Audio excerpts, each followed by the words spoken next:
German at the very beginning, and the evening night Veranstaltung will be in English.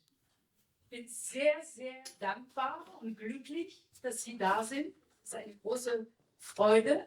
Meine Rolle ist nur zu begrüßen, daran zu erinnern, dass die KuK-Tuesdays ein Ort sind für begabten Nachwuchs, um spannende Leute von außerhalb unseres kleinen Instituts hierher zu bringen, zusammenzubringen. Und heute ist der Spiritus Rector, Kuratorin des Abends, Dr. Zoya Massoud, eine alte Kollegin schon, aber junge Kollegin im Sinne der Promotion. Du hast gerade an der TU abgeschlossen mit einer Arbeit über Aleppo und über die Erfahrung des Verlustes in der Denkmalpflege in Aleppo. Eine Frage, die in diesen Tagen ganz besonders uns alle, glaube ich, auch wenn wir keinen direkten Zugang bewegt.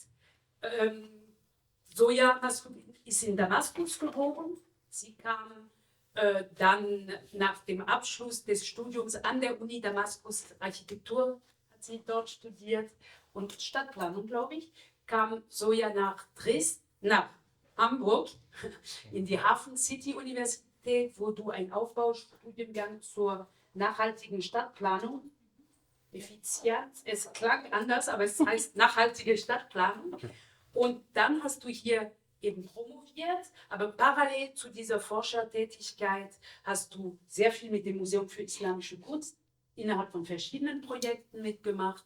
Du warst gelegentlich Dozentin und du bist aber hauptsächlich jetzt Forscherin am Forum Transregionale Studien und hast diesen Abend heute geplant mit deinen Kolleginnen und Kollegen. Und das ist für uns wirklich ein großes Geschenk. Vielen Dank, liebe Zoya. Ich gebe dir das Wort und ich setze mich neugierig mit den anderen zusammen.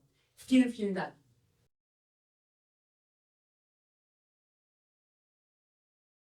Thank you very much, Benedict, for this very friendly and kind introduction and for giving me the opportunity to join this evening. I also thank the research coordinator for the hour and all the students assistants who support me in this. I also thank you. I'm so happy that we are having this evening together. So the topic of dislocations and temporalities holds significant importance for me, particularly in the light of this recent events. So only 2 days ago, on the December 8th, 2024, Syria, my country of birth, and the place where I lived for 24 years, experienced a dislocated moment in its history, namely the liberation from a dictatorial regime that has held the power for 54 years. This event marked the collapse of a deteriorating structure that had long constrained the aspiration of democratic governance of Syria. So the social and mass media is now full with images and videos depicting an ongoing returns of massive amount of refugees to Syria, which is happening right now while we are speaking in this evening.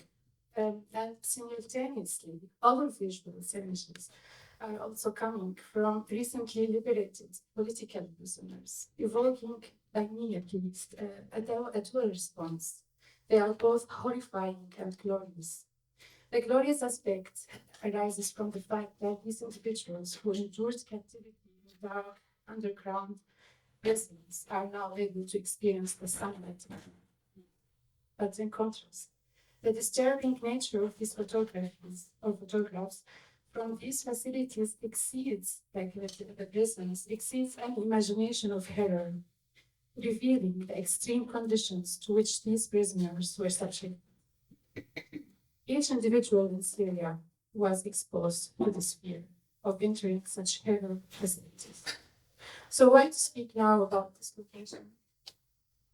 Why speak now about dislocation and temporalities? Just a few hours ago, before coming here, I watched one video of an individual detained who was narrating in a furious happiness that he was with other prisoners to be executed on the very day that he was liberated. So the prisoners perception of time contrasted sharply with that of his executioners, while he grappled with the immediacy and of his impending death.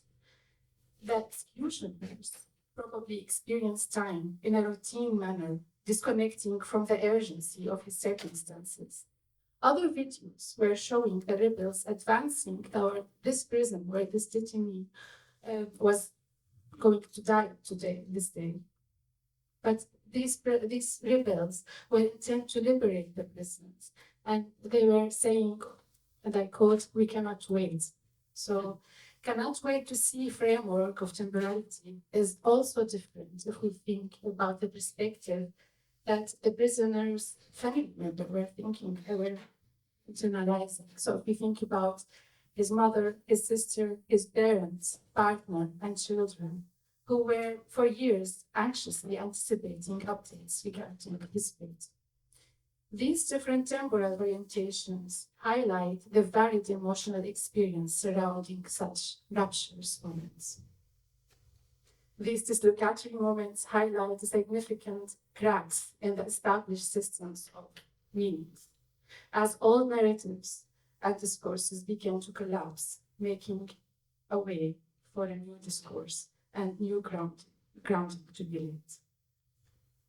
This also marks the start of transformation. Such dislocatory moments carry in them a promise of change, suggesting that the status quo, which in the case of Syria resisted for 54 years, would not endure. Today in Syria, there is a complex interplay of joy, happiness, alongside with fear, anxiety, raising profound questions about the future. So the coming weeks and months are critical in determining the trajectory of Syria's political status and landscape.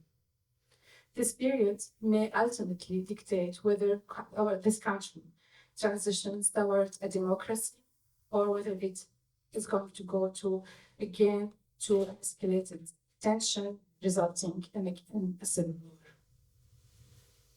Only today, on December the 10th, 3 civilians were killed in the city of Deir ez-Zor because they were peacefully protesting against the local militia actions.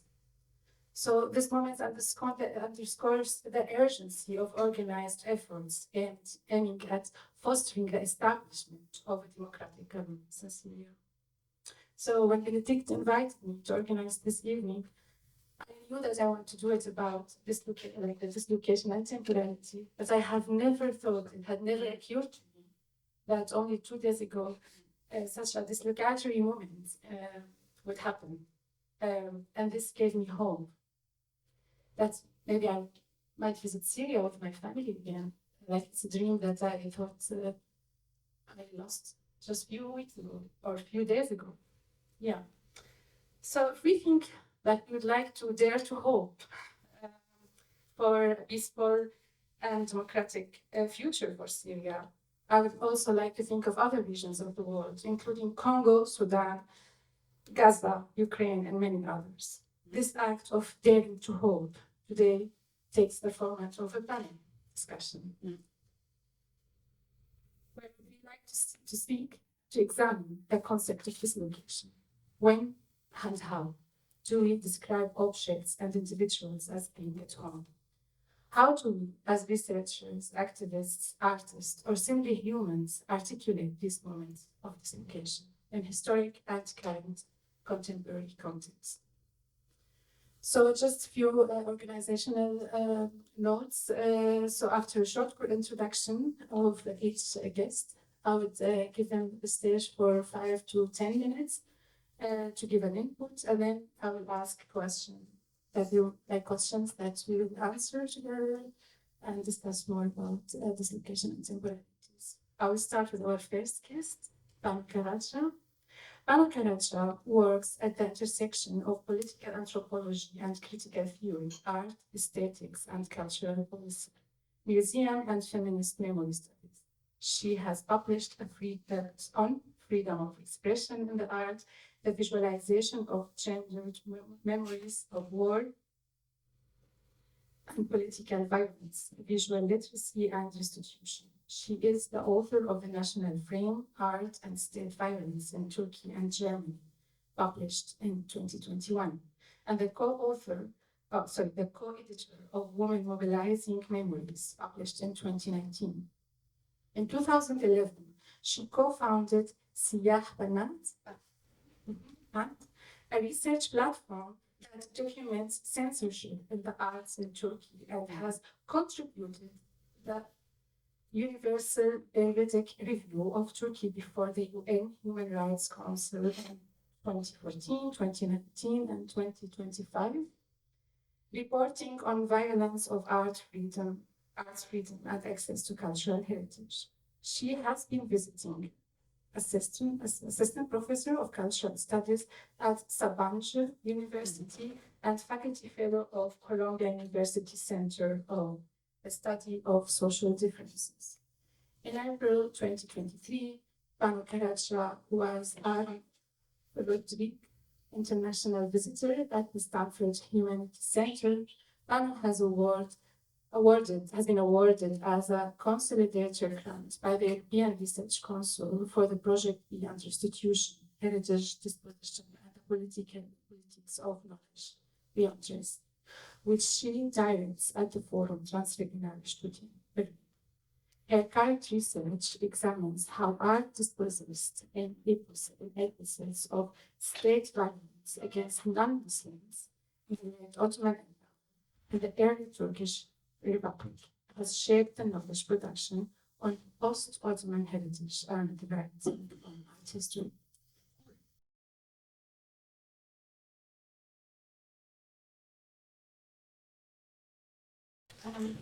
Thank you so much, Zoya, for this wonderful introduction to our session. And I would like to thank you for having us, and of course, as the Fachgebiet Kunstgeschichte der Moderne under the leadership of Benedikt, for opening up the space and making this evening possible. I'm very happy to sit alongside my colleagues Ahmad and Gal, and I'm grateful for all of you who've sort of weathered the cold and darkness to be here. And I'm sorry if I'm sort of squinting every now and then because I'm not giving you a side eye, or it's just that the lights are a bit intrusive, so please forgive me, but I'm sort of going to say So as I was preparing for this session, I was wondering how to best engage with the idea of dislocation as a temporal disjuncture, or maybe we could even say a temporal refraction, as put forward by Zoya in the abstract for our session today, and how I could sort of relate or engage with my individual research, which, as you have said, examines how art dispossessed in episodes of state violence against non-Muslims in the late Ottoman Empire and the early Turkish Republic has shaped the knowledge production on what we could call post-Ottoman heritage and the writing of art history. And this is also something we pursue in Beyond Restitution, the project that you're partnering at the Forum Transregionale Studien there. And I thought it might be most productive to sketch some of these issues I've been thinking about with regard to dispossession, and the kinds of complicity and implication in Michael Rothberg's sense it produces, and how this complicity and implication become part of the organizing of forgetting, or we could also call it epistemic forgetting, in the knowledge production on art and heritage. Before delving into these interrelated issues, allow me to just briefly outline the conceptual background and empirical scope of our research group. Is this microphone working well? Okay, if not, please give me a sign. So on the backdrop of ongoing debates to decolonize museums, Beyond Restitution asks if the return of looted art can indeed be regarded as a closure of historical wounds. The project probes the focus on restitution that inadvertently casts dispossessed art in terms of contested property. Instead, it explores what kind of loss dispossessed art engenders and how this loss has shaped the knowledge production on heritage. It focuses on the interlocution between Western Europe the Near and Middle East and North Africa, mapping relationships between people and quote-unquote things that have largely been left out of restitution debates thus far. The project starts in the mid-19th century, which witnessed the rise of the museum in its modern form, as well as the violence unleashed by imperial and colonial projects and dispossession. Innumerable objects have made their way into international collections, categorized mostly as quote-unquote Islamic art, or as universal heritage of humankind, that nonetheless, symbolically and proprietarily, I always say this wrong, but bear with me, to the West. Beyond restitution thus conceptualizes restitution not as an end point to mend loss and dispossession, but as a starting point to transform the ways in which we make knowledge on art and heritage. And it works, and I'll come back to this, I think, a few times this evening. It works from the proposition that the dispossession of art is not merely a problematic of colonialism or empire that is of the past, but an ongoing process that is constituted for the governance of heritage in its national and transnational formations. It is indeed a precondition, I would say, for the ways in which art and other cultural assets circulate. So given this framework, I thought that one way to approach the question that you've asked, Surya, is through the concept of dispossession and the temporal frames it opens it up. So I'm trying to sort of triangulate this to the kind of dislocation through a temporal lens that you opened up with the notion of dispossession. And especially because the series looks at dislocation and power, and dislocation and power, and I think dispossession establishes certain modes of power that are worth maybe thinking about. So in my own research, I examine or take heritage as a key site of knowledge production, of understanding the past and envisioning the future, by taking loss as a central category for studying heritage, and scrutinizing this loss through anthropological inquiries into dispossession, absence, forgetting. I know many things that you're also working in, to examine how dispossessed art and heritage figure into knowledge production. Although dispossession has been mostly studied in relation to the exploitative workings of capitalism, anthropologists have argued that dispossession transcends the logic of capital and is in fact a state process that produces social difference in terms of race, class, gender, to name just a few.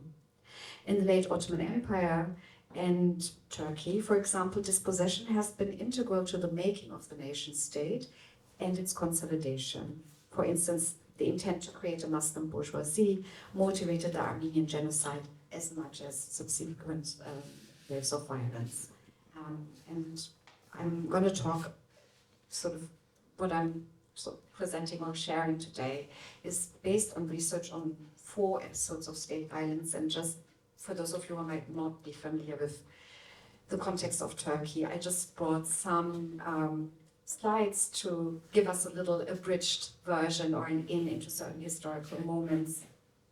So I'm looking at art dispossessed during the Armenian genocide, which is very hard to trace, but I'm just brought here a sort of confiscation record that in some areas of the Ottoman Empire, Ottomans had to fill out, supposedly to be re-granted their possessions at their supposed new place of location, which they never reached because they were murdered on their ways there. But at least there was at the beginning of this genocidal violence an air of a transfer of or retransfer of property. We know that along with the devastating loss of lives, many artworks of course have also, and historical objects, liturgical objects have also been lost that have then reappeared in museums' collections, both in Turkey and abroad. I'm sorry, I'm giving you a bit of a ride through a violent kind of history, so bear with me, please, ever so briefly. A second episode that I'm looking at is the Wealth tax period, which is not an overtly violent, in terms of physical violence, but is an instance of structural state violence.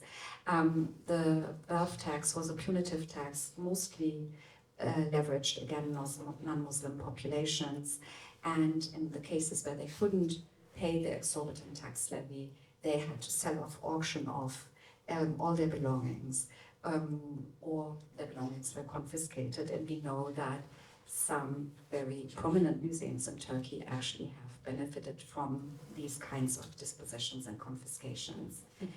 Another episode that I'm basing my research on is the pogroms of 7th September of 1955, where on the account of a wrong, sort of an engineered news piece that supposedly the birthhouse of Mustafa Kemal in Thessaloniki had been bombed, was taken as an occasion for a state planned pogrom. Here we see scenes of Istanbul. If you've ever been to Istanbul, this is the main thoroughfare in Taksim, Istiklal Street. And what we see here is that sort of images of homes, businesses, temples, churches, religious sites were looted. And we know that in the aftermath of these kinds of lootings, for days and weeks on end, there were, for instance, impromptu street sales, or that, the local antiquity shops up until very recently carried actually things that had been looted during that period. And a fourth episode of state violence, again, a more structural kind of violence, but not unrelated to what happens to the aftermath of big wars and the kind of demographic engineering that we've become so accustomed to and take as international norms, like population exchanges, for instance, is the expulsion of most of the remaining Greek Orthodox population in Istanbul. And I'll talk a little bit about how, one example of how art, you would say perhaps dislocated art or dispossessed art figures in that in a moment. So this is just, sorry, again, I always feel like I need to apologize for hitting people with so many sort of tragic events, one after the other. So here, as elsewhere in these examples, as elsewhere, dispossession has been both a prerequisite for and a consequence of making certain populations into minorities. Dispossession thus presents a central characteristic of state violence. What I tried to do then in my work is to operationalize the concept of dispossession to describe different mechanisms of expropriation, encompassing looting, confiscation, and sales under duress, facilitated by legal and extra-legal means or both. Such duress can be produced by asymmetrical power relations that pervade divergent colonial and imperial encounters, and national encounters, even in those instances in which explicit violence, that is the use of force, is not employed. So the project works with a conceptualization of dispossession that not only through the lens of disenfranchisement, but as a contradictory process that at once produces absence, that is loss of artworks and other cultural objects. I'm saying this in a very sort of, in quotation marks, right? At their communities and places of origins, and presence, that is redistribution in museums and private collections elsewhere, be it within national borders or beyond. It is in this manner that stewardship, as the modern incarnation of the notion of Victor's law, that allowed for the dis and repossession in the form of war booty, can be understood as a process of redistribution based on dispossession, one that always relies on civilizational imaginaries that proclaim greater standards of care and democratization of access to objects in their new location. And I'm sure you are very familiar with these kind of formulations from the Humboldt Forum and other kind of encyclopedic museums, and these discourses are having a new sort of renaissance, not new renaissance, they're having a renaissance these days again. The point I want to highlight here before closing is this first intervention, is that dispossession creates the material conditions of forgetting. As redistribution works through obscuring the context out of which artworks emerged and how they changed hands. Both in national context, that means in official history, and in the international museum setting. Complicity and implication are key factors in the organizing of forgetting, and which is an issue I'll try to return to throughout the session today. And that will, I hope, show a little bit better what dispossession might have to do with temporality. As a central characteristic of state violence, Dispossession produces not simply a duality of victim and perpetrator, but a complex and stratified web of beneficiaries through processes of redistribution, as I said. In the case of Turkey, this redistribution created networks that spanned local state elites and central authorities, but also included Muslim refugees that had been dispossessed and uprooted elsewhere in the Balkans or the Caucasus, and later Greece, in the course of independence and national movements. Mass violence, followed by structural violence, forged allegiances and dependencies, and in some cases, political and economic indebtedness. It is in this manner, through state-sponsored theft, that successive waves of dispossession became an integral part of Turkish nation-making. These networks and allegiances signal more than the motivation of economic self-interest and individual enrichment. As I've argued elsewhere, the complicity in violence by exertion of force or by implication, that is by benefiting from dispossession directly or indirectly, has created an investment into Turkishness, in this case, in terms of belonging and citizenship that simultaneously signals an investment into systematic forgetting, however fragile that might be. I'll try to come back to that also in a moment. So just to close off, very shortly an example that I've written about to sort of use in this context, just because it's so quite simple and easy to show. You know, it's one thing for instance, for the Armenian genocide to be denied in Turkey and for Armenian artifacts to be miscategorized in Turkish museums. I'm leaving this aside for now.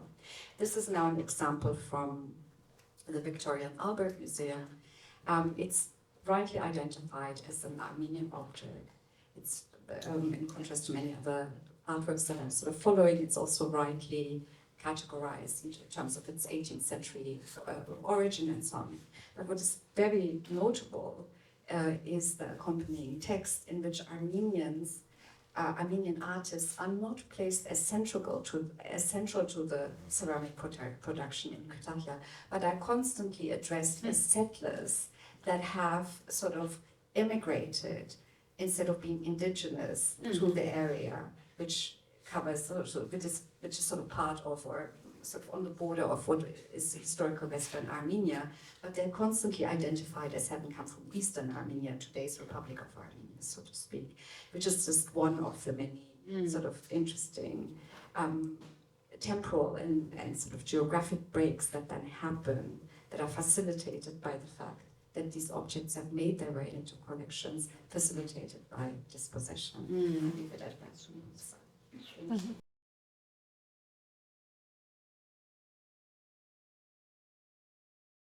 Thank you very much for your input. We move now to Ahmed Hussein Abdelrahman Adam, who is an associate professor at the University of Khartoum, Sudan.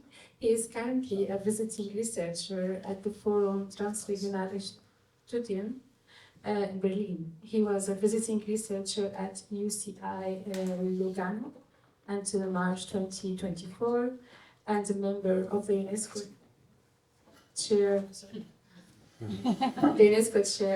UCI.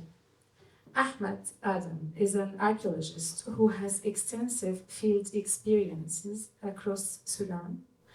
Aside from co-directing excavations at Jabal Moya, he is also director of the Red Sea and Suakim projects for archaeological, environmental, and cultural studies, and director of the scientific committee of the Sudanese Archaeologists Union.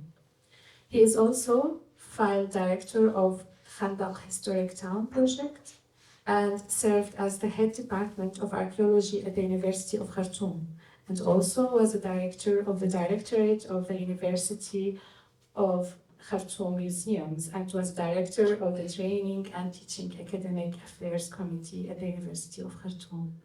So, please, the stage is Hello everyone. Thank you, Zoya, for inviting me to join this event. And thank you all for coming to our presentation or dislocating. Actually, I would like to thank Zoya again because I came out with some ideas from this topic, and it should be added to my research project that I'm going to do here in Berlin. So Sudanese collections in Germany, I don't know what kind of goes in. Where is Sudan? Maybe some of you don't know Sudan. This is African country, an Arab country as well. The official language is Arabic, and there are about 150 languages. And the border of Sudan, is, you can see here in the map, Saudi Arabia, Egypt, and Chad, Republic, and it was one country, but now two countries, Republic of Sudan and Republic of South Sudan, since 2000, after the separation in 2011. So the River Nile and its tributaries, most of the civilization of Sudan developed around this River Nile, starting from prehistory to historical period and then to until Islamic time.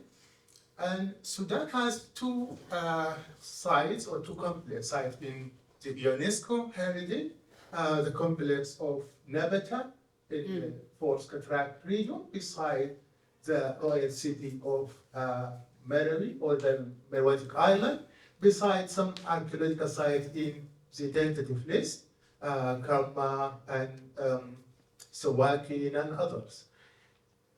We have also about 35 museums. The history of museums in Sudan back to 1881. The first museum during the Mahdiya era is called Beit al-Antiqat, and that includes some ethnographic objects and tools from Ababda and some tribes in Sudan. And then they moved to Golden College Museum, which is now the University of Khartoum, founded in 1902. And then the Antiquities Museums and the National Museum opened in 1971. And the regional museums in all regions of Sudan.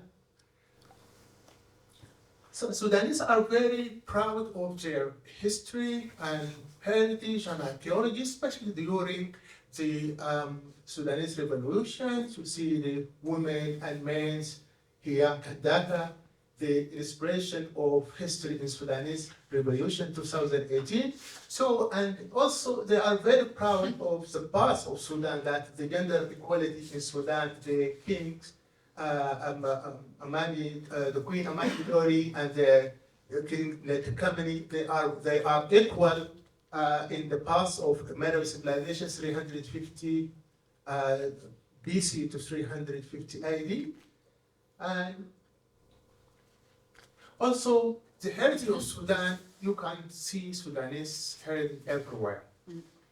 In US, Europe, UK, Germany, Arab countries, Africa, and other countries. And this also is ethnographic object in Metropolitan. Also, you can see it everywhere in other countries, in Arab countries, especially Qatar and Dubai and others. So my research is about the Sudanese collections to cast new light for the Sudanese collections and the greater role in research and social cultural life, and to promote understanding how to display the object. That's very important for us because I started teaching museums after my professor, and also this is like cultural and exchange knowledge with some experts in German to promote it with international institutions, and we already started this as well.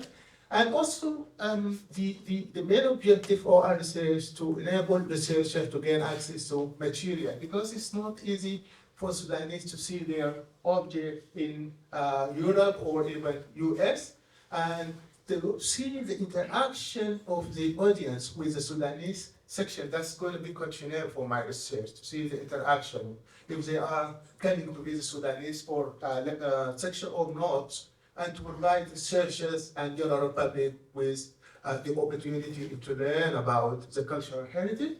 And one of the fundamental questions is going to be about the cooperation between Sudan and German museums, and what the type of archaeological find, what's the type, what's the collections of Sudanese in Germany here.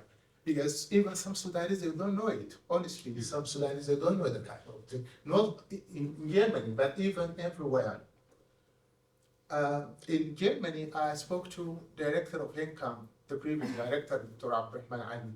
How about the Ethnological Museum? I can tell you this later when I come to the Ethnological Museum. So the elections in Germany, back to early time, by Lepsius, the director of Parisian exhibition, and then Berlin collections, and then the archive of Henkel, besides collections of Munich and other towns. That's what I know so far. That's Lepsius collections. It's based here in Berlin, and this is going to be part of my research. He documented the most important Berwatic island in Sudan. Besides the Henkel archive, my colleague in NCAM, the National Corporation for Antiquities and Museums, started digitization of the Henkel archive, and also made the Sudan archaeological map, which is very important for us. This is very good work done by Henkel. And the most important thing that the restoration done in Sudan by Friedrich Henkel started since 1981 or 1979. That's very important contribution. And also we have the missions from Henza in Butana, Central Sudan, and the contribution of DAI, Hamadab, this the name of sites in Sudan. So all this archive is based now here in Berlin. This is the most important collections in Germany. The gold of Merowe, this is belongs to Queen or Kandaka Amani Shahitu, the pyramid number 6, that is stolen by Italian explorer Ferlini in 1834, and then based in Germany in Berlin, Museums Island, and Munich. So I have seen this last visit, and so this is her pyramid, and it's her. And so-called the title of Kandaka is the title of the queen is Kandaka, and so now most of the Sudanese using the ladies in Sudan using Kandaka. That means the great woman. So when you say Kandaka, so all the ladies or girls in Sudan will be happy, and the history and the heritage united Sudan because it became just one nation. There is no difference between north, south, west, east. We are one nation, and that's because of the history and the heritage. This is the collections in Humboldt. Only one article published by my colleague, Cornelia Klentz, but I also published Sudan Archaeology, a Sudanese perspective. I published in Oxford Encyclopedia, and also some collections in the Ethnological Museums. I said I will back to you. So when I met him, I asked about the collection in Sudan. He said, this is under long-term loan. For how long, he doesn't know. That's my very close friend, I would say that. And for the Ethnological Museum, 2017, I visited the museum, and they showed me that a list for 856 objects from Sudan. I said, okay, I'm ready to help for the classification, because I realized that more than 200 objects, ethnographic objects from my village. And it's very easy for me, I can do that in just 2 hours. It's blah, blah, it's very easy, and then there is nothing happened. What happened now, this moved to Humboldt Forum, as you know, but they don't display it. I don't know why. I was there maybe more than 6 times, actually 2 times a week, or once at least. I go to the Humboldt Forum. Let's go to see the interaction, as I say. But I don't see the Sumerian collection. I don't know, maybe the problem of me, or they don't display it. I don't know. But I don't see it. I don't see it. There is also some Sudanese collections in Loni. And I always ask myself, why they only display Merowedic objects? We have objects from prehistory, Kalma, 2500 BC, Nabata, Merowe, medieval, post-medieval, Islamic, early Islamic, and anti-modern history. So this kind of some object in Munich, and also again some That's a very important book by Theodore Crump, when I met Professor Weldon. Part of this about Sudan, because he visited Sudan and documented everything, the activities, and one of the most important books about the medieval and post-medieval in Sudan, because he visited Sudan and stayed like more than 2 months or 3. So this only one copy, according to Weldon, only one copy. I contacted him yesterday, but the reply. And one copy only in Stadt Bibliothek, something like that, forgive my German, because I know 3 words in German. And so that's what he said in that area. So we have some connections in Leipzig. And when I would like to thank my colleague Wendy for coming and for inviting me to the conference in Egypt, because I met Maximilian from Australia, and he shared with me some notes, a diary by Stendorf. That's based in some online and some I have it. And also George Andrew Reisner, this is so-called the father of Sudan archaeology. His diary now available in Leipzig, and I spoke to my professor Abbas. He said, we don't know about this, maybe you have to write about this. Is very important data. That's as I mentioned, the questionnaire is going to be one for the creators, one for the historic room staff, one for the visitors to see the interaction, and also, I will finish now. Also, I'm going to write some articles, like, not exactly, but like contribution of German travelers and archaeologists in the history of Sudan, because there's high contribution, and also preservation of Sudanese collections, national or international housing. Some people say yes, no, but still I have to write about that. I started a project about hair combs and cowrie shell as a key of African identity, case study from Sudan. And because I collected a lot from this, from the British Museum, from Karma, I'm very happy because I found one of the hair combs in the museum's island back to 2500 BC, Karma civilization. That's really good, and it's still, the cowrie shell and hair combs is still continuing. Maybe now we can see like 1 or 2, maybe they have cowrie shell here, or even more, and we use hair comb, all of us. So that's it.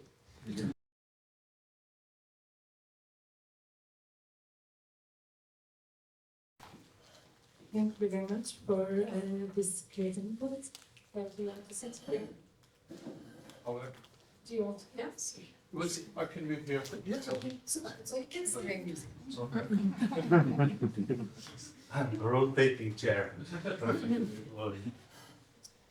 Yes. So I'll introduce our next guest now shortly. Dr. Guillermo is a research associated and assistant professor of sociology of culture at the University of Ljubljana, where he leads a project entitled Protests, Artistic Practices and Culture of Memory in Post-Yugoslav Context between 2021 and 2025. You get the project. And you also work on a project of digital archive of resistance of Ljubljana. You also is affiliated to Southern University in Sweden with a research project entitled Disturbing Monuments. Distrusting. Okay. Distrusting monuments. Also, you published 2 monographs. The first one is Partisan Ruptures, published in 2019, and the second one is Partisan Counter Archive, retracing the ruptures of art and memory in the Yugoslav people's liberation struggle in 2020.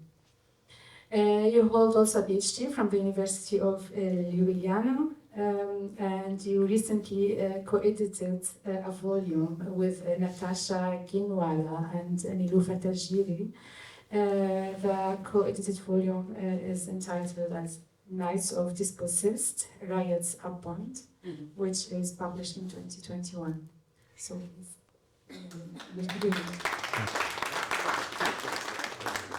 Hello everyone. Thanks for having me over, and to Zoya for the beautiful letter.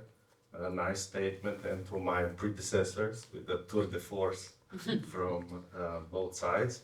I hope to provide a similar kind of a bit panoramic view, but let me start since I'm a theorist, so professional deformation calls for it, that I comment or try to elaborate few theoretical points that kind of structure my work or influence or inspire and are very much resonating with what you wrote around displacement or dislocation.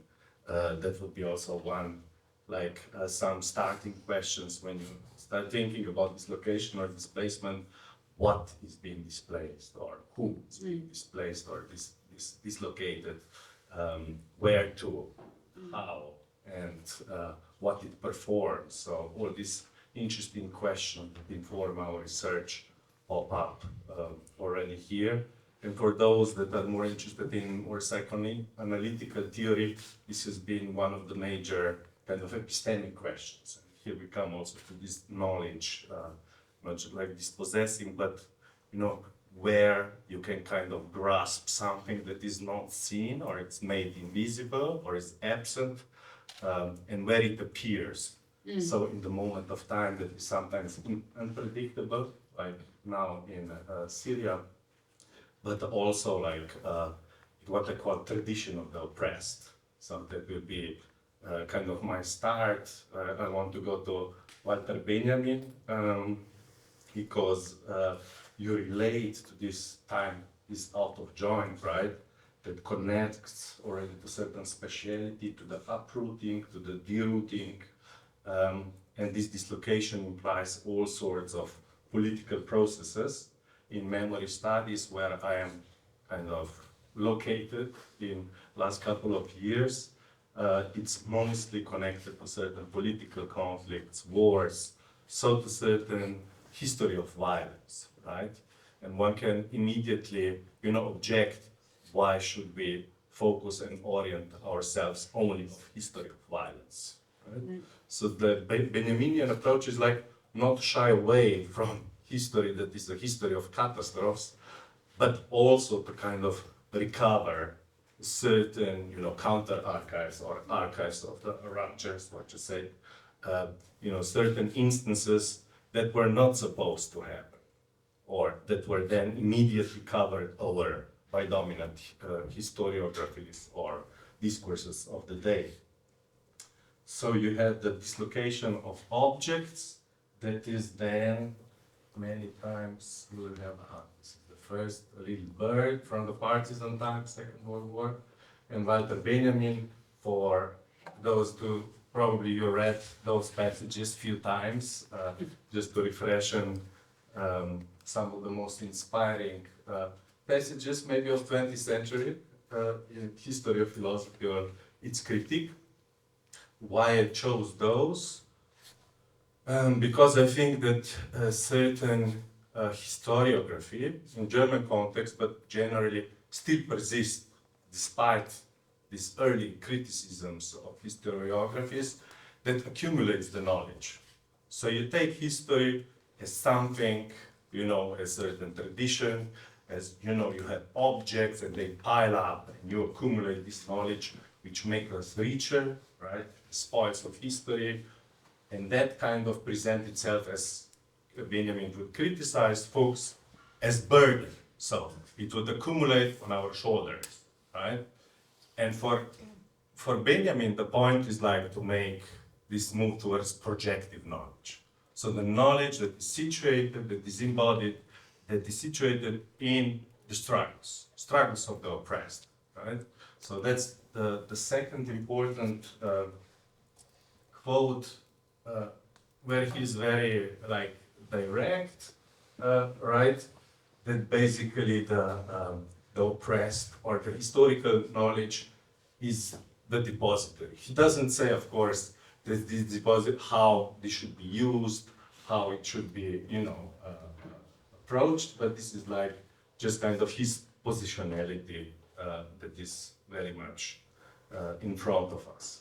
So these are various forms of dislocation, and for Benjamin, maybe we can also say something in discussion about it, the temporality or, where he kind of criticizes both kind of this more Hegelian, historical materialist approach, is a critic of time as progression, right? Time as progress, right? That's certain telos in how we think history, right? And for Benjamin, it would be rather thinking about suspension of time. And this is like, again, maybe not in this, it's too early to say what's going to happen in Syria, but definitely there is something that suspends the coordinates, what was possible, right? So this is certain thing that is also interesting in terms of ecological discussions, the growth discussions and so on. It's like, to think history as also suspending time, right? To slow, not to accelerate, right? So certain discussions around accelerationism and so on also come to play in this Anthropocene and so on. Anyways, so my own positionality, I'm looking mostly at the Yugoslav, post-Yugoslav material. Actually, it should be like this. If we go from the present to the past. So this was in 71. One of the most beautiful art is a monument in Yugoslavia called the Monument in Kamensko to Liberation Struggle. In 92, the reports in media had it that the wind was blowing too hard, so it got pulled away from its pedestal. In any case, a lot of some tons of explosive were used by the Croatian army to destroy this beautiful monument. So what does it also mean, or to say, to intervene in the state that doesn't exist anymore, right? Yugoslavia is an example of dislocation, dislocation in space and time, right? I'm like a little bit poetic. And most of, let's say, dominant political discourses or also historiographies would say that people that work with Yugoslav, legacy, or kind of in terms of tradition of the oppressed, are Yugo-nostalgic, right? You have it also nostalgia, you have the different, where within memory studies, history of socialism or of certain past was compartmentalized in terms of class racism as well. These are those people who Yugo zombies that are like lurking and ravaging around, all these scattered fragments that don't really matter, right?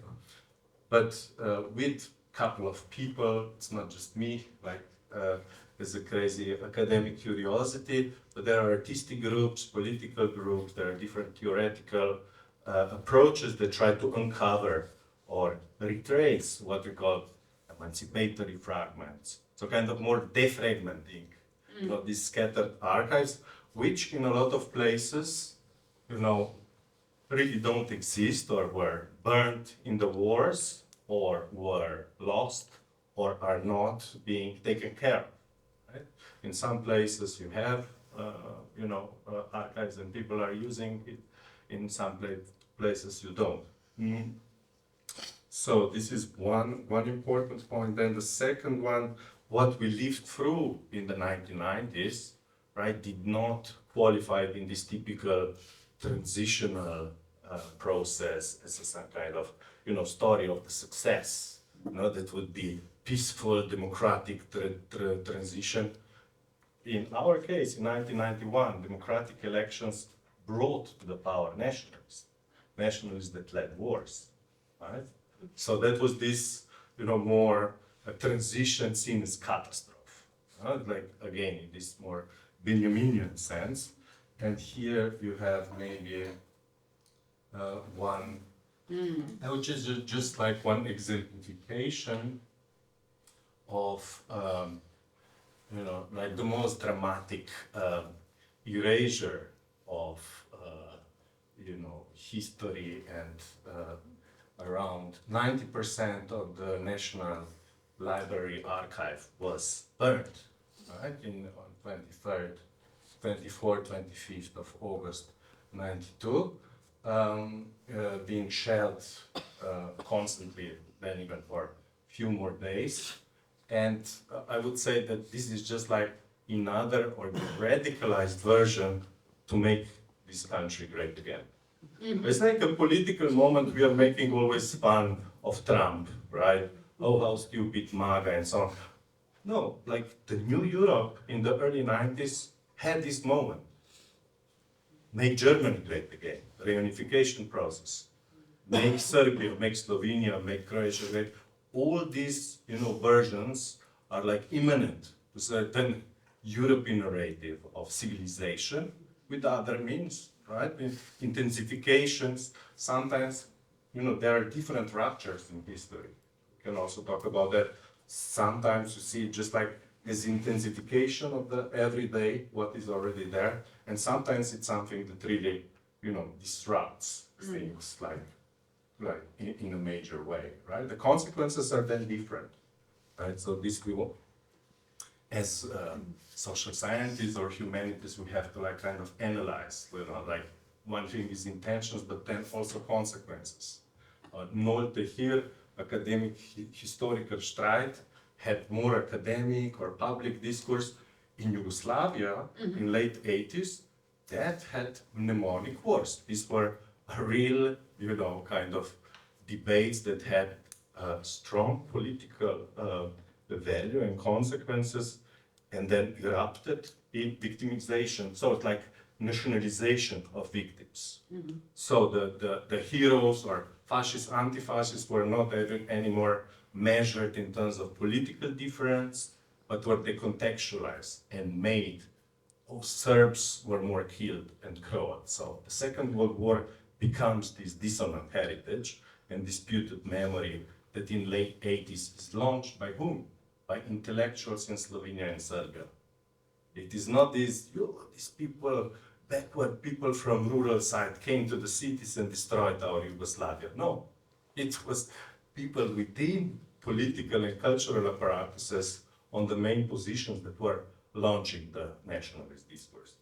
So just like to make, and here I think we have a couple of big similarities. What is the making of the Turkish nation, but making of the Serbian, Croatian, Slovenian, which is predicated on this double identification, right, of religion and nation.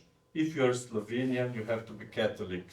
If you're Serbian, you're Orthodox, and vice versa. So this makes, before the livable space of Yugoslavia impossible to reconstruct even, right? So this is a bit of epistemic obstacle, political, like epistemology is not something neutral, something just scientific.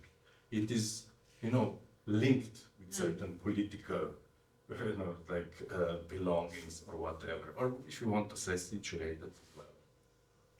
So this is one thing. Maybe about this, there is a nice story that maybe some of you also know, that in the time of shelling, there was, is this yours or mine? Just think. When they were shelling those 3 days, that the whole library was burning, there was a human shield of courageous citizens who saved 100,000 books, so some 2 million burned.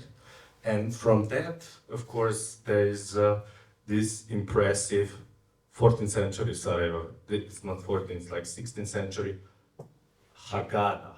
So maybe some of you know it from the Jewish calligraphers, illuminators from Islamic Spain that came, after the Spanish Inquisition. And in Second World War, it was concealed from Nazis by one courageous museum curator, and it was saved also in '92. So there is this book that was published by Documenta by Emily Yassir and Susan Buckmore, that you can maybe also, you probably know it, that a little bit touches about this kind of histories of violence, but also certain survival of some fragments. So one simple formula for everyone interested in post-Yugoslav context, privatization processes, the accumulation, destruction of social property, socialist infrastructure on the one hand, and on the other hand, renationalization of history and memory.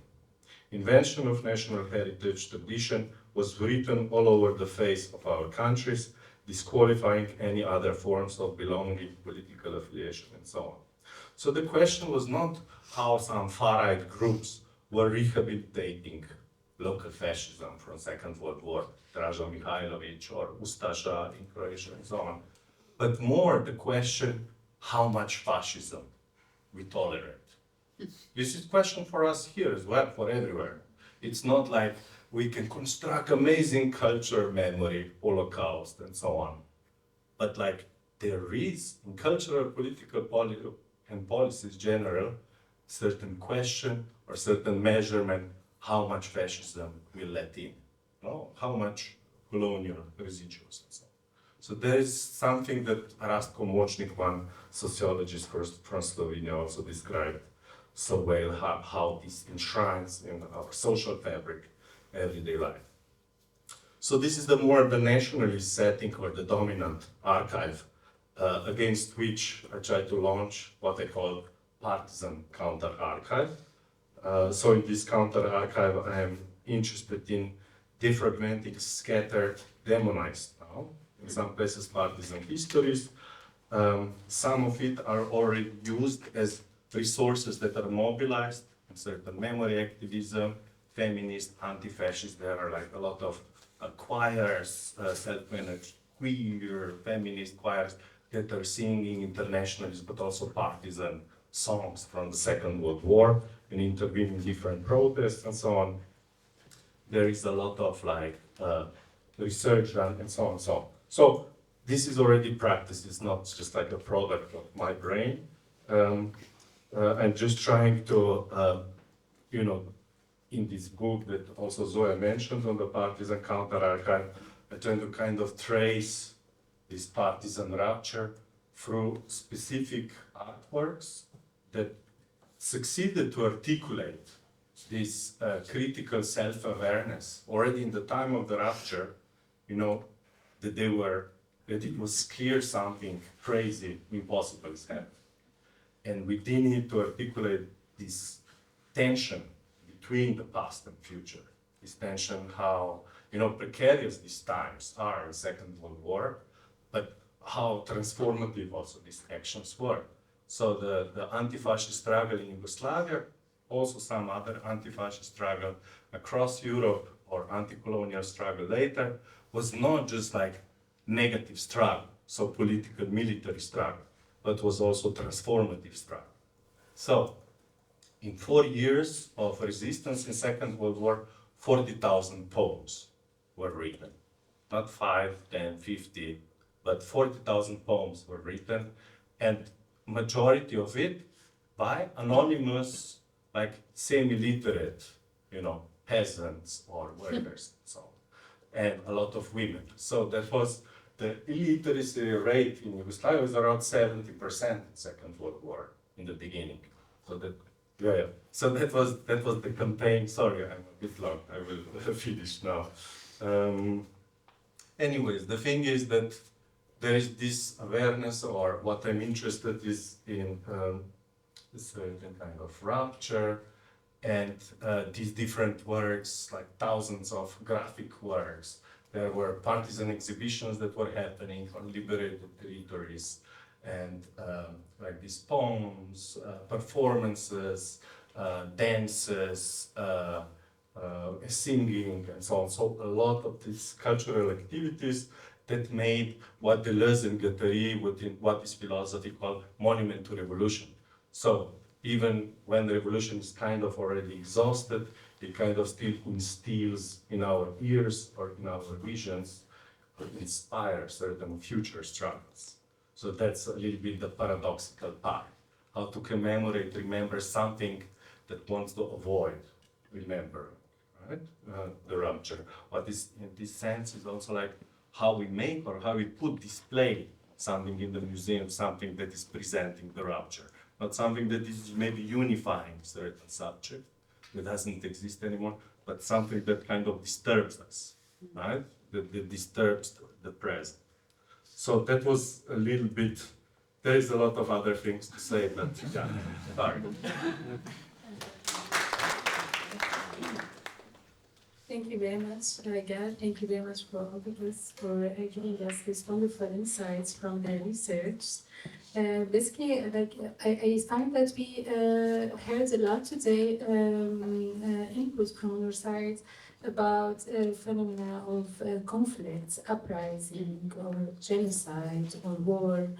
Things that we hear nowadays lots about disrupting the continuities of societies as we know it. So before, after, or during uprising or conflict are topics that we are hearing about in the news so often. And as we heard from your sides, you are also researching such topics. So how do we speak about temporalities within such dislocatory moments? Especially if we take into account the translocation of objects and disposition of artifacts and its relation to the politics of knowledge, and also the displacing of people as well. I would be interested to hear from your sides and your research.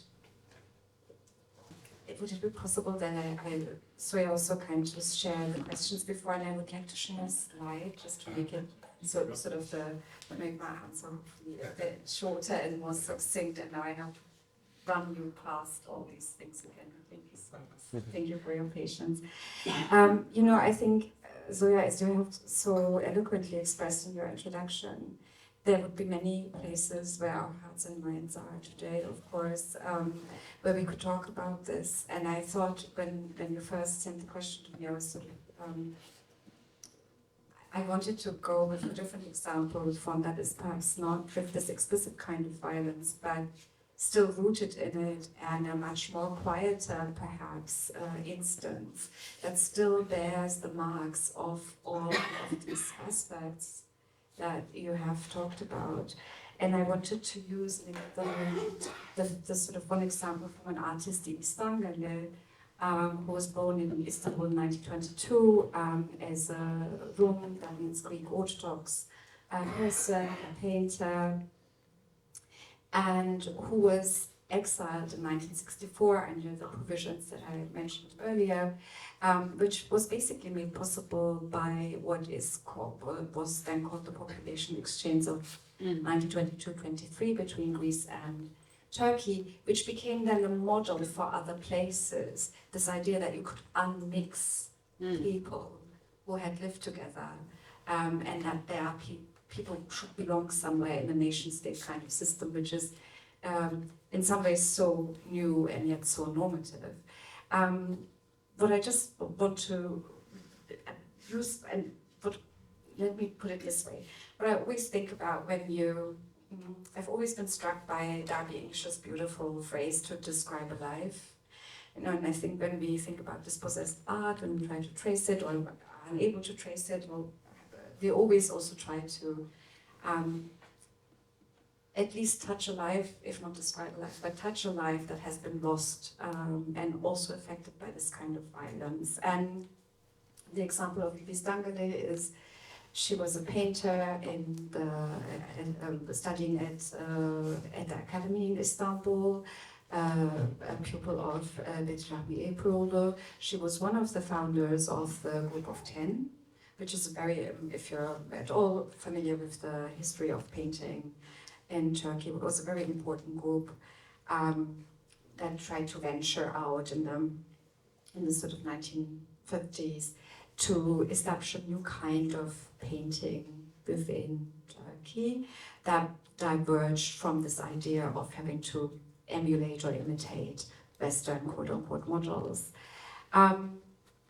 But the interesting thing is that Evie has been written out of art history. Now we sort of say that easily, we're like, they're silenced, they're written out, but how did it happen?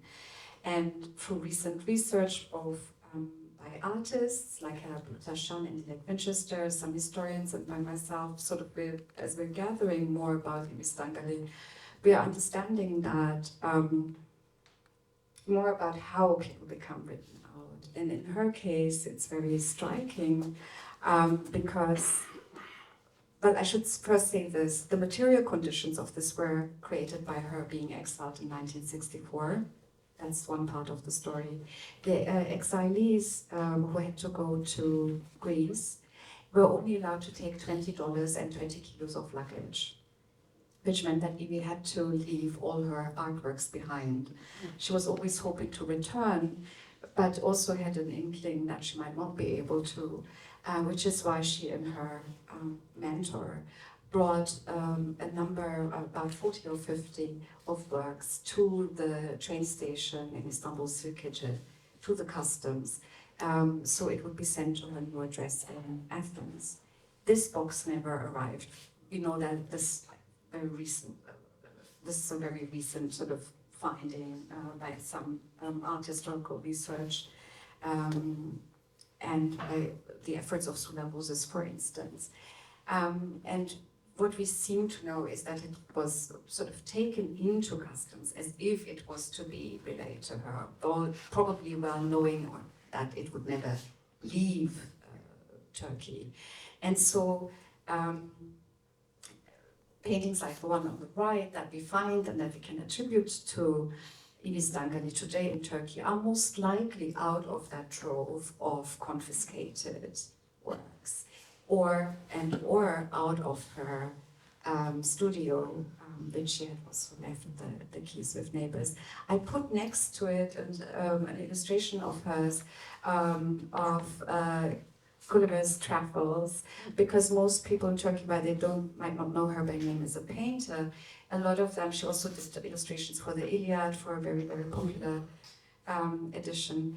Most people know her from these very beautiful illustrations that she did in the 50s and early 60s for Turkish translations of international novels. So these are the material conditions of forgetting. But one thing that I found even more striking within that, and here she's surrounded by her colleagues from the same studio, same masterclass that they were taking, is that the first, we always think about national art histories as sort of erasing people, but in this case we see how that actually works on the ground. Her colleague Turan Erol, with whom they were comrades, I would say, from what we understand from her diary entries, from their letters to each other, and also from the fact that he has painted her portrait many times. He became sort of a chronicler. He wasn't just an artist, but also an art historian. 5 years after Evie's exile, he wrote an article called, with the title, The Last 15 Years of Turkish Art History. And he left out her name. So, sometimes it's sort of the people very close to the people we then lose in historical accounts, and whose works are also made vulnerable to loss because of that. And it's for really since the 60s up until very recently, the story of this very important arts group was told without Evie Steiner here. And we're talking about moments of recovery. And the question is also, of course, under which conditions recovery happens, but also how we can understand forgetting. Just very briefly, and then I'll finish, sorry to but I was trying to think about forgetting also with relation to time and temporality, right? Because sometimes we think forgetting is a process that takes a long time. Is forgetting easy or hard? But we seem to understand both from psychology, but also from other kinds of people who work and theorize memory, that forgetting is also a difficult process, and I'm sure you know this from your personal life as well. And so forgetting takes a lot of work, needs a lot of production and reproduction. And so when we, as someone who's also coming more from a memory scholar's side, I always find it interesting also to look at what the fragility of forgetting is and how its material conditions are created. What makes you forget your friend and colleague that you've been spending every day with, during your student years in which you were in an artist collective together? how do you write someone out of history? And I don't mean to just put blame on one person, but it's very striking that then art historical writing always refers to this very article in which she's dropped out of knowledge, so to speak, and is reproduced for anyone. Just as a possible, as an approach to the answer. Sorry, It's all right. So I just run quickly my presentation because I'm really, because of the time and because also I'm a bit sick, that's why, and so about that. And direct and honest account for me as a Sudanese man and as an archaeologist. So this can include the destruction of archaeology and heritage, yes, but something also like being kept away from your homeland, from your country, and focusing on research, like when you are constantly worried about their life. So the archaeology and life and family, that's also all the time should worry about that. And so recently, not about objects, not about heritage, for sure, that's, yeah, but it should be part of our interest. And the war and the conflict destroying the network, community network that existed for a century or for centuries, and then how the landscape when you were traveling with your herd, and now landscape full of guns, bombs, war, and the world keeps ignoring Sudan. And despite at the same time also they display its heritage at the museums. There's ignorance of Sudan. And I remember that they don't care about the heritage, like what happened, forget about people. Like what happened to Iraq heritage in 1991, or Mali in 2012, or Syria in 2015, or even Ukraine 2-3 years ago.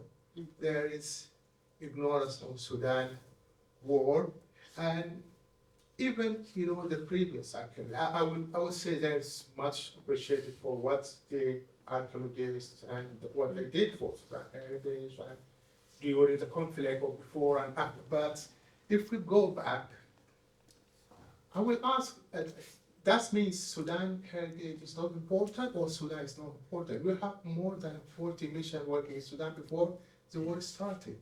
If we go to early 20th century, the first official archaeological missions by so-called father of archaeology, Andrew Reisner, he started his work in Sudan. But what he went to Sudan, what he did in Sudan, and still people say it is father of archaeology of Sudan because of his contribution, but he was looking for the extension and the southern border of Egyptian civilization. That's it. That's the main target for him. It's going to be more details because of the time, and as I said, I have dizziness. Honestly, this is not. I don't want to escape, but I mean, I'm going to talk about that in FTS for my heritage about why Sudan heritage is important. Why I should know more about Sudan heritage.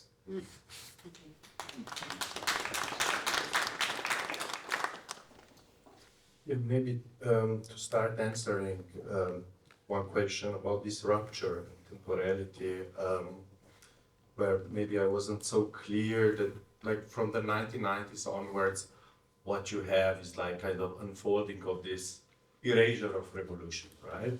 That, anti-fascism is seen as a bit more demonic, or in terms of historical revisionism, it's put in proximity with fascism. Like fascism, anti-fascism, there was similar waves of violence, there were crimes on both sides. So there was something what in Slovenia, I come from Slovenia, so I have to be most critical to my own place setting. We had a cultural policy and a kind of slogan that was called national reconciliation. So that was the official memory politics. So what does that mean?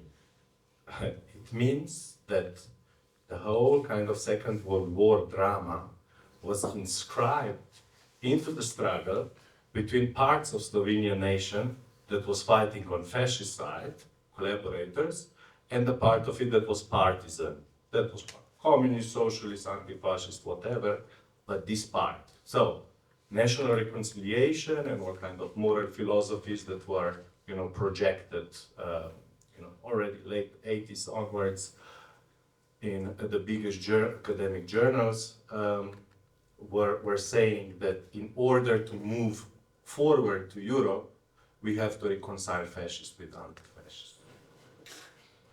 This is basic moral ground, and with this you already rehabilitate fascists, right?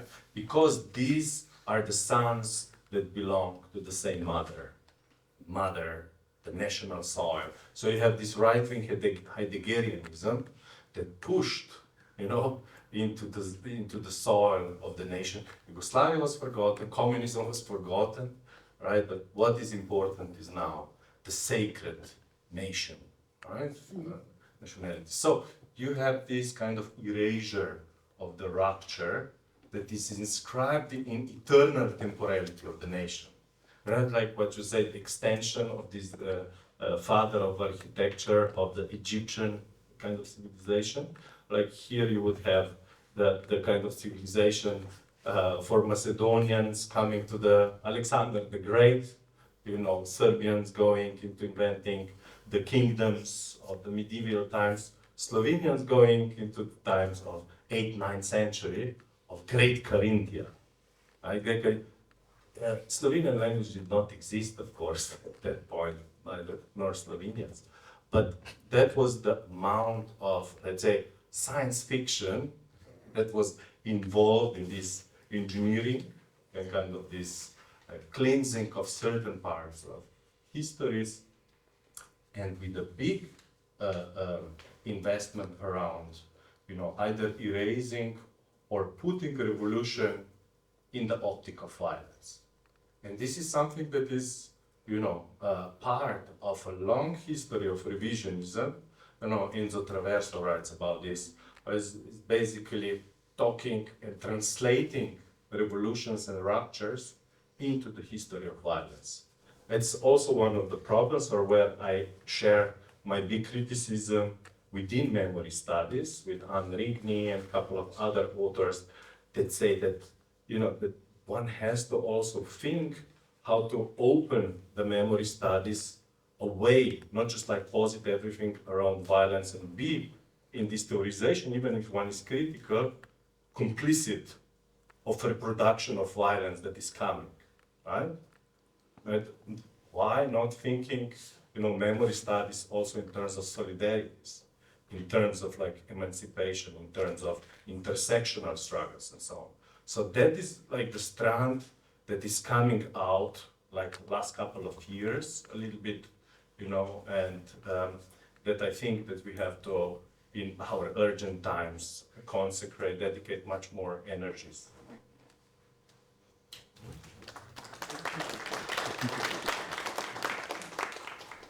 Thank you very much for these wonderful answers that really enrich our evening's discussion. This brings me now to another point, actually, that if we understand museums, archives, or whatever documents in an institutional way what happened in the history as rupture or dislocatory moments, if we understand these institutions as imperial technology or instruments, this compels on us a critical investigation of their ownership by the national state. So we know that the formation of the national state is shaping the world as we know it now. So I would be very interested to hear from you. How do you speak about this moments of dislocatory within this moment of time now in 2024, to speak the language of archaeology? How do we excavate such moments of dislocation, rupture, irritation, or distortion of the normal, let us say? So this I would be interested to hear about.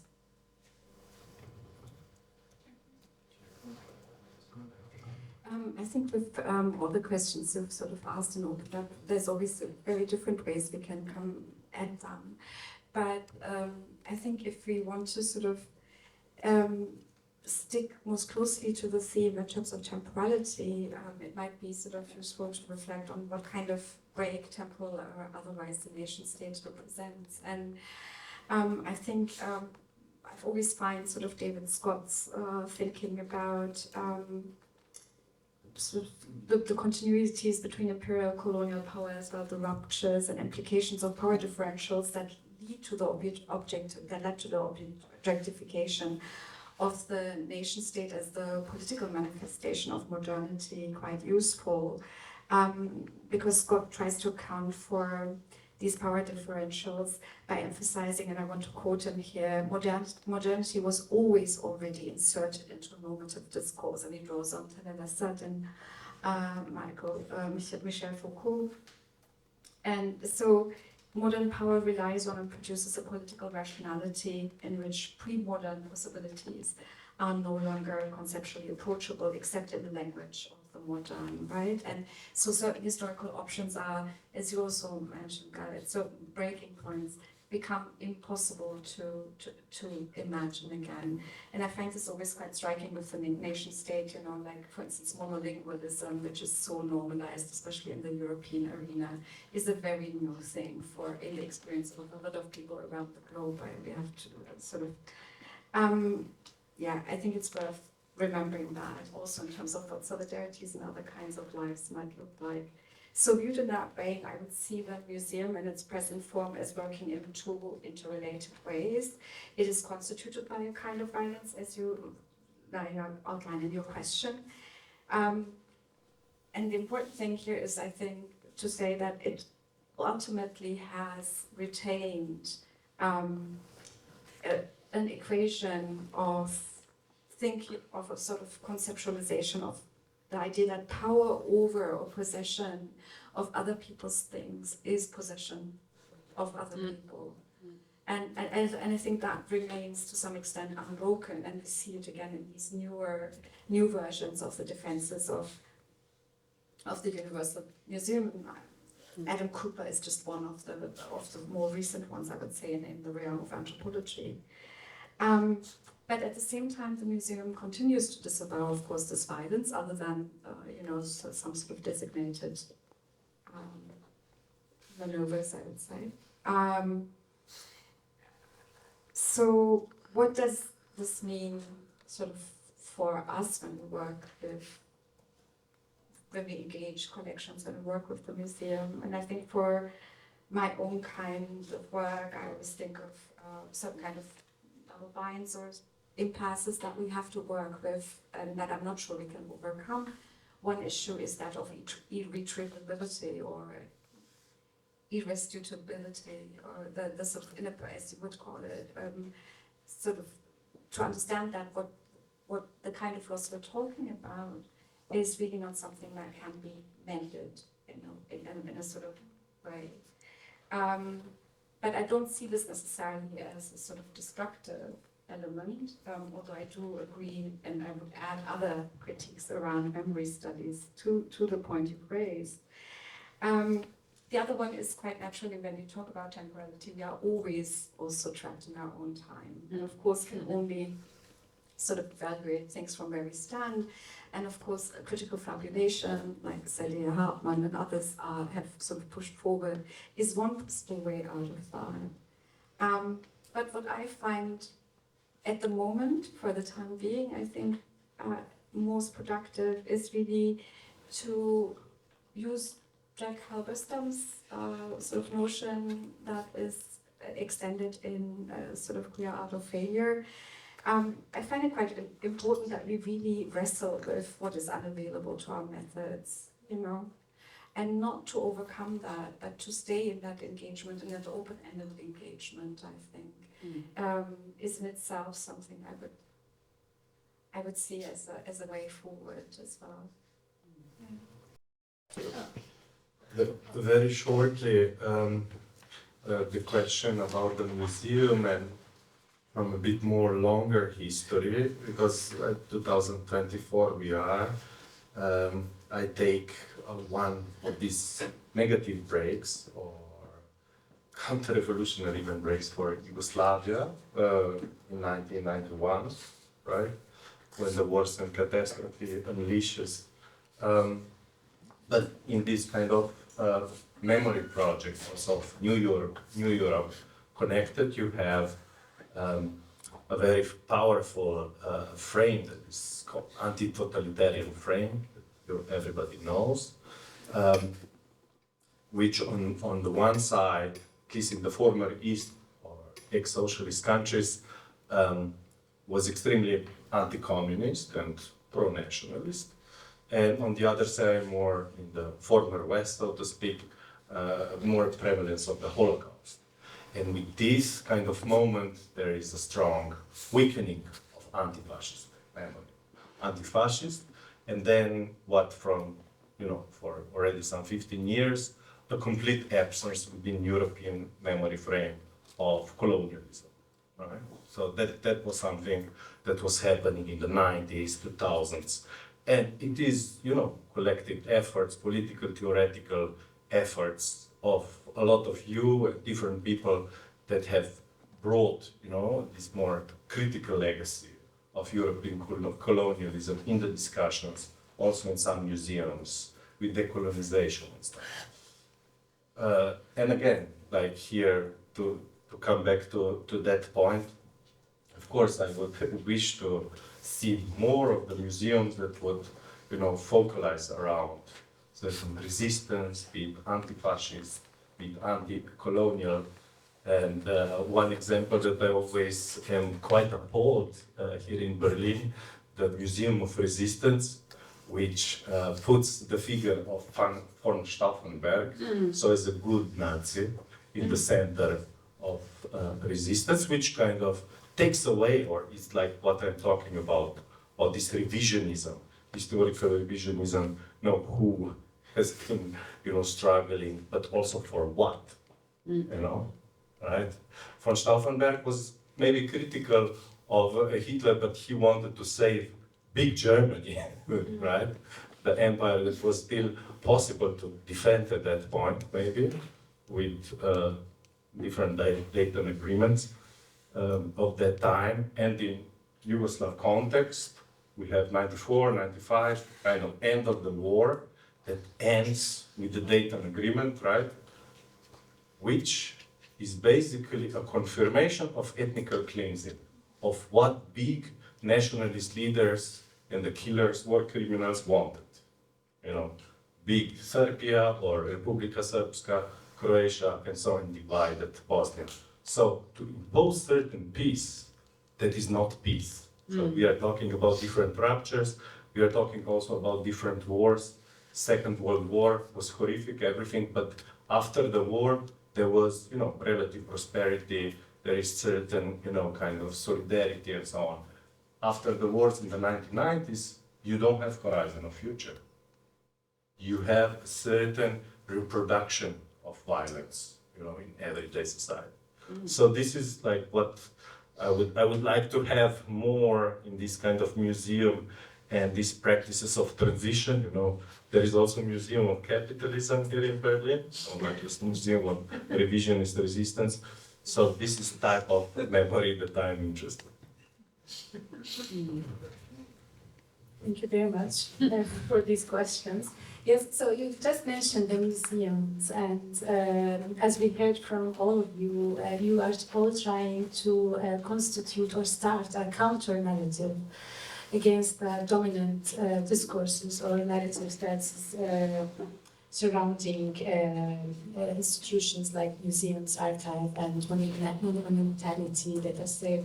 So if we look at these institutions and their dominant discourse, we notice very fast, as we heard now, or quickly, that they tend to minimize or overlook the colonial injustices which constituted their establishment at the beginning. So the narrations that we see and hear that we had from the samples, so they try to relegate frequently crimes and or atrocities to carefully curated sections within museums or presented through scientifically standards or in the archive, all while promoting preservation of cultural heritage. Who doesn't want to preserve cultural heritage? It's something very positive, but there is something hidden in it, a moment of violence when all this started. So as we see that these aspects of violence is quite neglected within the narration of the museums.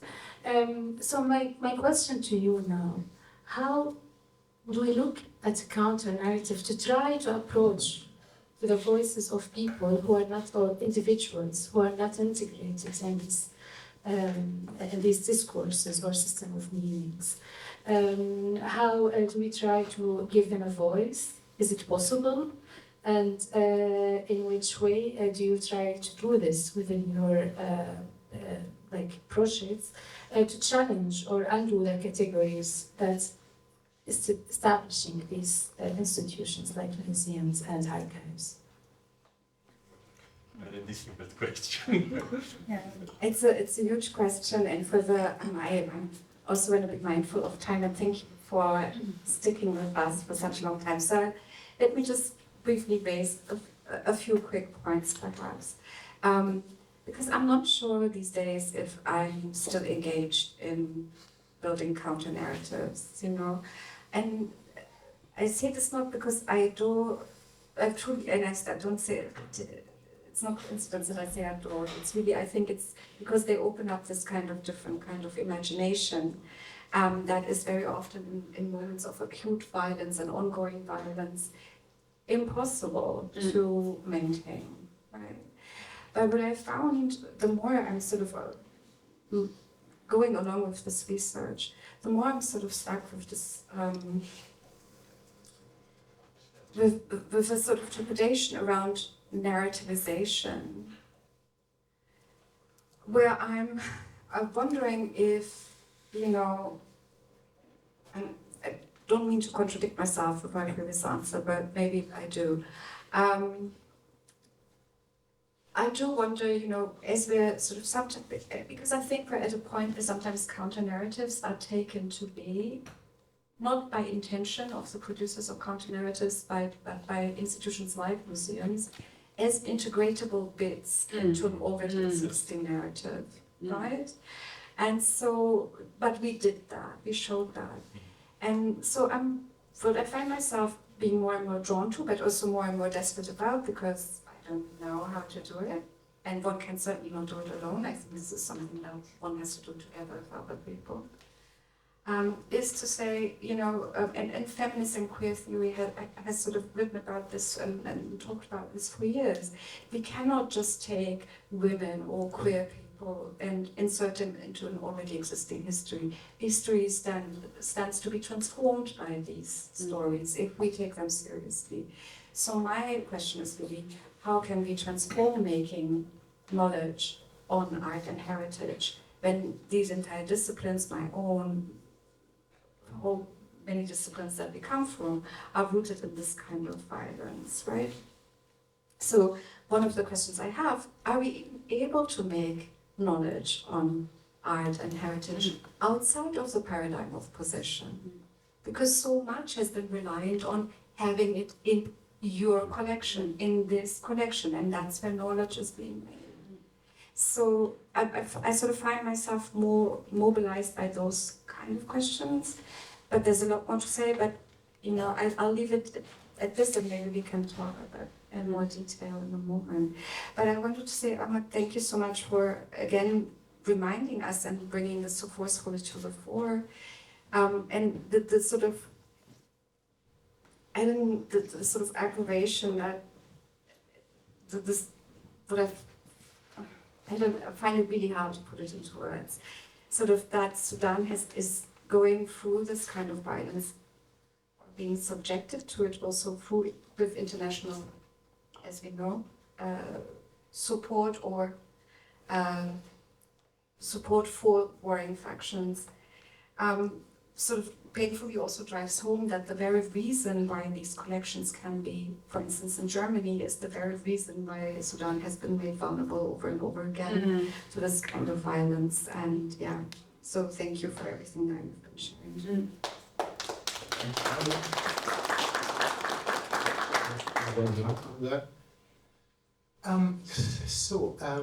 Allow me to mix my answer, my suggestion, my plan, and what I feel with your question or part of it. So, as you all mentioned, the idea of when people and object are displaced, that's because of war, because of everything else, and the event caused by people, so to be uprooted or injured.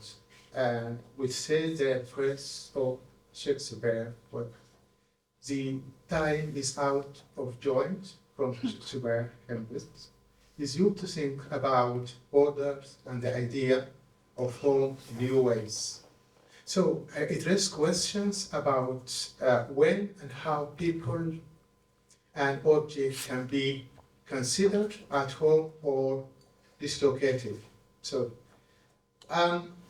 not me, I'm not afraid, but some people saying this, they are just quoting Shakespeare to look smart, but don't get me started. Don't let me say this, but anyway, Hamlet is very famous play, but we don't worry about it.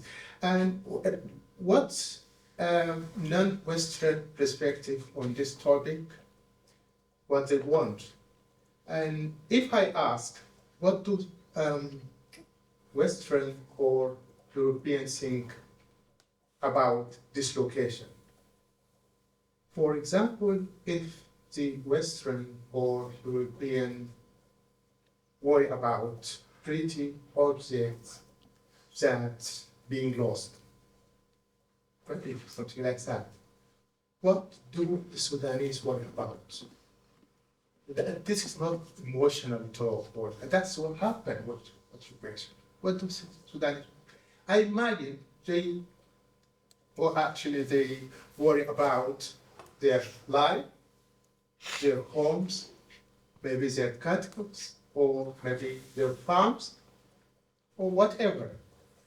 So for me, I would not ask them to do that. I will try to encourage Sudanese to visit their objects, their heritage, because I interviewed more than 50. They are very happy to do that, but in this time, do you want us to go to see the collections? No, we are thinking about our family. We are thinking about our country. Don't think that we are in Berlin or in Germany that you forget everything about Sudan. No, we are crying most of the time because killing everywhere. So, for me as an activist now, so I have to continue my research. I have to encourage people to visit the museum. The Sudanese are very proud of their history, their culture, their heritage. And for me as an archaeologist and now doing research, and my responsibility to do research and to continue, but still our section needs some marketing. We need a start. I will not do like kind of comparison with Egypt, like Nefertiti, people coming to see Nefertiti, that what I asked the other people or the Greek civilization, something like that. But we can do that. Why we don't have it? The promoting the market. This is not our responsibility, but we could suggest for that. They encourage even Sudanese others to visit that sections. If you look for star, for me, Kandaka, the title of Robotic Queens, as I mentioned before, or ladies are Kandaka, or Natakamani, the great king in Sudan during Maryland. Every Sudanese can, for me, Natakamani represent all Sudanese. That's a star. You can develop that. You can do like marketing for the Sudanese. Still, I will repeat again, we are still proud of our heritage. And also, last thing I would say, this is exactly not complaining with European or Western, or that's still my opinion. I really much appreciate what they do and what they did for the excavation. But if you go back to this, the example of Reisner when he went to Sudan to do what, and until few years ago, Sudanese section is part of Egypt in British Museum, and then we have Nubia and Sudan, Nubia and Egypt, and then still they have to change Sudan and Egypt. That's all Sudan here, and it's not part. Nubia is part of Sudan, and also here in Berlin they have to do that.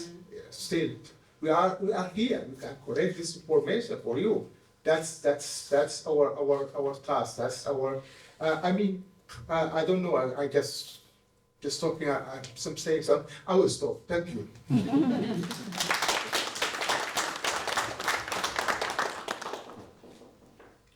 Very courageous. Yeah, very shortly. A lot of things have been said. Perhaps, the theory has its own temporality as well, critical theory. It takes time. And time is, in neoliberal times, not very much appreciated. You have to immediately show what will be effects of your academic work and evaluate and so on. So that goes against the nature of humanities, critical humanities, which are also disappearing, but not to be too negative tonight. Where I see, perhaps, where I was very happy in last years was not so much when, of course, I'm also happy that there is a review of my book of work, that we have academic discussions and stuff, but I was much happier to hear a couple of young people in some cultural groups taking the text and making theater play, or making a new CD, music stuff out of the partisan archive. What is that? And then you have electro music with sounds of kind of memory. I think it doesn't completely resonate with what I wanted to write, but it's I really like the way how certain theoretical critique or stuff can inform or inspire other forms of cultural, political activities. And here, myself, I try to cooperate, for example, with filmmakers. There is one Serbian or Yugoslav filmmaker, Marta Popivoda, whose work I really recommend that you watch. Landscapes of Resistance is feminist queer work, but also bringing female voices or memories from Second World War. Or Jakob Weidner, is another filmmaker with whom we are working on one film. Last year in Fürth, we organized Partisan Festival, kind of bringing together cultural, theoretical, Antifa choir,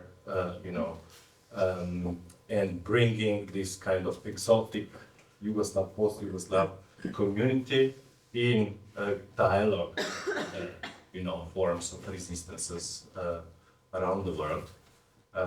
So that would be my kind of smaller contributions that go outside of this, academic context. And you very much in the beginning just mentioned the archive, or let's say map of resistance that I am currently working on. Ljubljana. Ljubljana is this very beautiful but also very boring city. You come there, it's where I'm born, so it's I love it, but I also hate it somehow. And the mayor, who is mayor already for 20 years, a local sheriff, who has businesses everywhere. So you work, you give 5%. Oh, you should record that as well. Problems as well. So,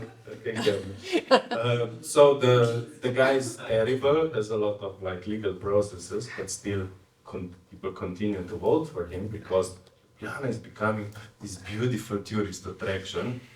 There is also this green, marketing of Ljubljana is green, but it has one of the most dirty airs, polluted airs, and so on. So it's all sorts of contradictions. But I say, look, you don't have any kind of memory. You're looking at these beautiful white streets, very white city as well, in all senses. And then, it's like, if people only knew that in Second World War, that was the biggest underground resistance in Europe, compared to maybe Warsaw or Zagreb and stuff. But Ljubljana had like a huge, like partisan printing shops, radio stations, working every week.